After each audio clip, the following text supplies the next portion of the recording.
तुलसीपुर गांव की ये कहानी आपके रोंगटे खड़े कर देगी। डर के कारण आपकी रूह कांप उठेगी और आपके दिमाग में बार बार एक ही सवाल उठेगा कि आखिर ये रामू है कौन, जिसको लोग जानने से मना कर दे तो 10 लोग मारे जाते हैं, और उसके पीछे का क्या रहस्य है। तो दोस्तों, आइए और जानते हैं इस कहानी से जुड़ा रहस्य। आइए लो चलते हैं इस कहानी की ओर। तुलसीपुर गांव जंगलों से घिरा गांव है और जंगल के उस पार मोहनपुर गांव बसा है। और मोहनपुर में कड़ाके की ठंड पड़ रही थी और रात के वक्त चाय की टपरी पर बैठे 2 लोग आग के सामने बैठे होते हैं और कोहरा इतना घना है कि 5 कदम आगे कुछ दिखाई नहीं दे रहा था। इस साल की ठंड तो हड्डी तक में घुस रही है। लगता है जैसे आग भी ठंडी पड़ गई हो। और मुझे तो ठंड से ज्यादा तो मुझे आजकल रात से डर लगने लगा है। और तुलसीपुर के उस जंगल को याद करता हूँ तो मेरी तो डर के कारण जान निकल जाती है। क्या यार, फिर वही तुलसीपुर के उस जंगल और भूतनी की कहानी सुन सुन हम पागल ना हो जाए। जब देखो जब कहीं ना कहीं उसकी ही बातें सुनने को मिलती है। हाँ यार, राजेश सुना है, कल रात मंगरू काका का भतीजा लकड़ी काटने जंगल गया था। सुबह तक लौटा ही नहीं, सिर्फ वहां पर उसकी कुल्हाड़ी ही मिली। मैंने तो ये सुना है कि वो भूतनी जंगल में घूमती रहती है और जो कोई मिलता है वो उससे एक ही सवाल सबसे बार बार पूछती है कि मेरा रामू कहाँ है। और गलत जवाब दे दिया या बोल दिया कौन रामू, तो वो उसको सीधा मौत देती है। इसलिए तुलसीपुर गांव के लिए कोई जाता नहीं है और रात के वक्त कोई भूल कर भी नहीं जाता। हाँ, पर किसी को ये भी तो नहीं पता कि रामू कौन है और वो भूतनी हमेशा उसके बारे में क्यों पूछती है। अरे भाई, इस सवाल का जवाब तो किसी को नहीं पता। तो फिर किसी को कैसे पता होगा कि उस भूतनी का रामू कौन लगता है और कहाँ है वो। टपरी पर सन्नाटा पसरा हुआ है। दोनों चुप हो जाते हैं। उस ही वक्त वहां पर गांव का हरिया चाचा आता है। चाचा धीरे धीरे चलता हुआ टपरी तक पहुंचा और बोलता है, बेटा, ठंड बहुत है, जरा आग के पास बैठने दोगे क्या? हाँ हाँ, क्यों नहीं। आइए चाचा, बैठो, आप तो हमारे अपने हो, इसमें पूछने की क्या बात है। चाचा आग के पास बैठ जाते हैं और तापने लगते हैं। हरिया चाचा को देख बबलू खुद को रोक नहीं पाया और चाचा से पूछने लगता है, चाचा, वो जंगल वाली बात आपने ने सुनी है क्या? और क्या वो सच है? ये सुनते ही मानो हरिया चाचा की सांस रुक गई हो। वह इधर उधर देखता है और वह इस तरह देख रहा था जैसे कि उनकी बातें कोई सुन न रहा हो। और फिर कांपती आवाज में चाचा बोलता है, उस तुलसीपुर के जंगल के बारे में कौन नहीं जानता बेटा। और वह खाली जंगल नहीं है बेटा, वह मौत से खिलने वाला जंगल है। उस जंगल के बारे में बात ना ही करो तो ही अच्छा है। आप तो जानते होंगे चाचा, उस जंगल के बारे में कुछ ना कुछ। हाँ, सुना तो है। भाई, भूतनी सबसे बस ये बोलती हैं कि मेरे रामू को देखा है क्या, और अगर कोई मना कर दे तो वो उसको मार देती है। पर चाचा, वो रामू उसका है कौन, और वो भूतनी उसके बारे में पूछती ही क्यों है? बोलते हैं कुछ साल पहले की बात है, जंगल के उस पार, जहां सूरज की रोशनी भी डरते डरते पहुंचती थी, एक छोटी सी झोपड़ी में एक औरत गीता और उसका पति रामू रहते थे। दोनों बेहद गरीब थे।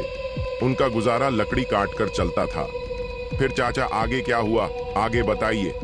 फिर वे रोज की तरह जंगल चले जाते हैं लकड़ी काटने। तभी चारों ओर से डाकू निकल आते हैं। डाकुओं की आंखों में लालच और हिंसा साफ झलक रही होती है। उसके गरीब पति ने हाथ जोड़कर कहा कि हमारे पास कुछ नहीं है, बस लकड़ी काटते हैं, हमें जाने दो।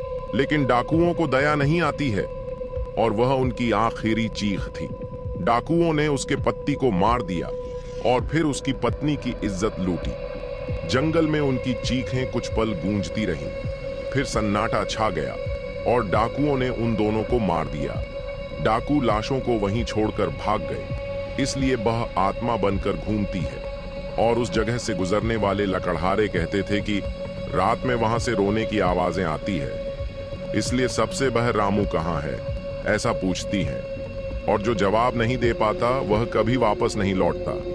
ये सुनते ही चारों तरफ सन्नाटा छा जाता है। सबके चेहरों पर चुप्पी होती है।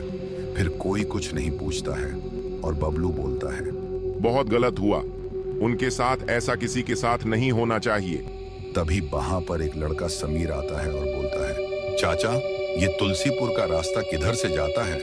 समीर ने बस इतना ही बोला और ये सुनते ही तीनों एक दूसरे की ओर देखते हैं। ये सुनते ही सबके चेहरों के रंग उड़ गए और बबलू बोलता है, भाई अगर जीना है तो जहां से आए हो वहां अभी लौट जाओ, वरना अपनी मौत से हाथ धो बैठोगे। पता भी है तुमको, तुम कहाँ की पूछ रहे हो और कहाँ जाने की सोच रहे हो। बेटा तुम यहाँ पहली बार आए हो क्या? पहले कभी नहीं आए हो? हाँ चाचा, मैं यहाँ पहली बार आया हूँ और किसी को भी यहाँ नहीं जानता। बेटा इस वक्त कोई भी उस तुलसीपुर गांव के लिए गया है तो वह कभी वापस नहीं लौटा है, इसलिए तुम वहां मत जाओ बेटा। चाचा आखिर क्या है ऐसा वहां जो कोई जाता है तो मारा जाता है? अगर तुम जा ही रहे हो तो तुम अगली सुबह नहीं देख पाओगे। लोगों के मुंह से यह सब बातें सुनकर कि समीर के रोंगटे खड़े हो गए। वह डरने लगा, लेकिन क्या करे, मजबूरी ही ऐसी है, जाना तो पड़ेगा। अगर जा रहे हो तो सुनो, एक बात याद रखना, कोई रास्ते में तुम्हें रोके तो मत रोकना, क्योंकि वहां एक औरत दिखाई देती है। वह सवाल करती है कि मेरा रामू कहाँ है। रामू कौन? इतना समय नहीं है कि तुमको पूरी कहानी सुनाए। भगवान से दुआ करना कि रामू के बारे में पूछने वाली तुम्हारी नजर में ना आए। हवा तेज चलने लगी, पेड़ों के पत्ते हिलने लगे। समीर उनकी ओर देख रहा था। उसके सामने रास्ता था और रास्ते के आगे शायद मौत। धीरे धीरे वह उस रास्ते की ओर बढ़ गया। जैसे ही वह उस रास्ते पर चलता है, हवा का मिजाज बदल गया। वह खुद से ही बोलता है, रामू, अरे यहाँ तो हवा कुछ अलग है। ऐसा लग रहा है जैसे यह जंगल तो बहुत खतरनाक लगता है। थोड़ी ही दूर पर उसको बहुत घना जंगल दिखा, जो देखने पर बहुत डरावना लग रहा था। जैसे जैसे वह उस पेड़ से होकर निकला, वैसे वैसे उसकी दिल की धड़कन तेज होती गई। जैसे ही वह पेड़ के बिल्कुल पास पहुंचा, एक जोरदार हवा चली। उसको डर लगने लगा। आगे सड़क ने अपना भयानक मोड़ ले लिया। जंगल के किनारे से जानवरों की भौंकने की आवाज आने लगी। समीर का दिल धक धक करने लगा। ये क्या हो रहा है? वो चाचा बोल रहा, वह सच था या मैं कुछ ज्यादा ही डर गया शायद। तभी उसके सामने एक ऐसी घटना घटी जो उसने सपनों में भी नहीं सोचा होगा। तभी अचानक मानो उसके पैर जमीन से चिपक गए हों और मानो कोई अदृश्य साए ने उसको जकड़ लिया हो। ये क्या हो रहा है? मैं चल क्यों नहीं पा रहा हूँ? मेरे पैर हिल क्यों नहीं रहे हैं? तभी उसके सामने भूतनी खड़ी थी। उसको देख समीर के रोंगटे खड़े हो गए। उसकी सांस थम गई। वह भूतनी अब सीधे पास आती है, इतनी करीब कि वह उसकी सांस महसूस कर सकता था। और भूतनी बोलती है, मेरा रामू कहाँ है? तभी समीर को बाबा की बात याद आती है। रामू अभी पीछे पीछे आ रहा है, अभी आता होगा। इतना बोलकर समीर का गला सूखा। तभी भूतनी को एक भयानक हंसी आई और वह हंसी जंगल को हिला गई और वह हंसते हंसते हवा में घुल गई और भूतनी गायब हो गई। बाल बाल बच गया। इससे पहले कि मैं मारा जाऊं, यहां से जल्दी से सटक लेता हूं। अगर मैं उन लोगों की बात मान लेता और यहां नहीं आता तो मेरे साथ ऐसा कुछ नहीं होता। समीर डर से कांपता हुआ आगे बढ़ता है। उसके दिमाग में अभी भी उस भूतनी की हंसी गूंज रही थी।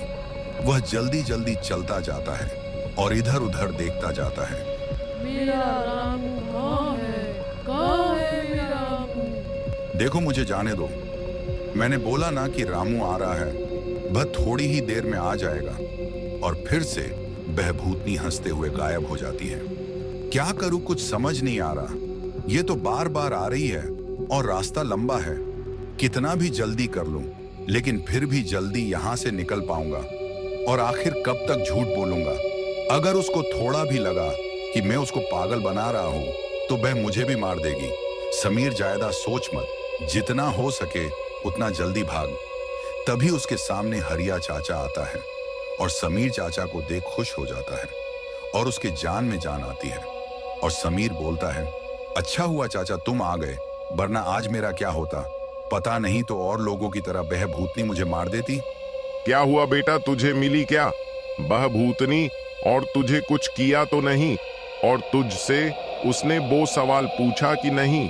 हाँ चाचा, आप सही बोल रहे थे कि यहाँ एक भूतनी है और वो लोगों को मार देती है। लेकिन मैंने तुम्हारी बात नहीं मानी और यहाँ मुसीबत में फंस गया। और मैं यहाँ ना आता तो ऐसा कुछ नहीं होता। वो सब तो ठीक है, पर क्या उसने तुझसे भी वही सवाल पूछा? हाँ चाचा, आपने बताया ऐसा ही सवाल पूछा था। उस भूतनी ने मुझसे कि मेरे रामू को देखा क्या? तो फिर तुमने क्या बोला, जल्दी बताओ। तो चाचा, आपने बोला था न कि वो पीछे पीछे आ रहा है, ऐसा बोल देना। तो मैंने उसको ऐसा ही बोला कि वो आ रहा है थोड़ी देर में पीछे पीछे। और अगर मैं ये बोलता कि कौन रामू में नहीं, जनता किसी रामू को, तो वह और लोगों की तरह मुझे भी मार देती। ये सुनते ही हरिया चाचा का रूप बदलकर आई भूतनी अपने असली रूप में आ जाती है और भूतनी जोर जोर से हंसने लगती है। ये देख समीर चौंक जाता है और पूरी तरह घबरा जाता है, डर के कारण कांपने लगता है। तुझे क्या लगा तू मुझसे बच जाएगा, लेकिन तू अपनी गलतफहमी में था। एक बार जो मेरे सामने आता है वह बच नहीं सकता है, फिर चाहे कोई भी हो। आपके बारे में जानता हूँ और ना ही आपके रामू के बारे में। मुझे कुछ नहीं पता। मैं तो यहाँ इस गांव में पहली बार आया हूँ। मुझे छोड़ दो, मुझे जाने दो। कैसे छोड़ दूं मैं? और मेरा राम भी इसी तरह भीख मांगते रहे, हमारी भी किसी ने नहीं सुनी, तो मैं तुझे कैसे जाने दूं? तू भी मरेगा। जाने दो प्लीज, मुझे जाने दो। भूतनी समीर की एक नहीं सुनती है और उसको मार देती है और हंसते हुए गायब हो जाती हैं।